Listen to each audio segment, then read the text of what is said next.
என்ன மாதிரியான ஒரு கேம்னா, இவங்க ஆரம்பிச்ச இடத்துல இருந்து ஒரு சிட்டியா கடந்து போய் கடைசியா டோக்கியோவை ரீச் பண்ணணும். இது ரொம்ப ஈஸியான கேம் தானே அப்படின்னு நீங்க யோசிக்கலாம். ஆனா ஒரு இடத்துல இருந்து இன்னொரு இடத்துக்கு போகணும்னு வச்சுக்கோங்களேன், அதுக்கு மினிமம் நம்பர் ஆஃப் உடன் டேக்ஸ் அப்படின்றது தேவைப்படும். ஆரம்பத்துல இந்த கேம்ல ஒருத்தருக்கும் ஒரு உடன் டேக் அப்படின்ற மாதிரி கொடுப்பாங்க.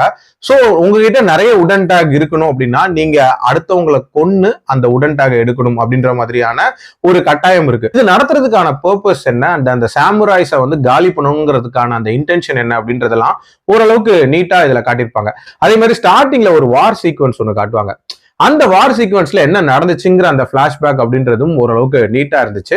ஆக்ஷன் சீக்வன்சஸ் பொறுத்த வரைக்கும் பட்டையை கிளப்பியிருந்தாங்க அப்படின்னு சொல்லலாம். இன்ஃபேக்ட் நிறைய 1-on-1 ஃபைட்ஸுமே வந்து ரொம்ப ரசிக்கிற மாதிரி தான் இருந்துச்சு.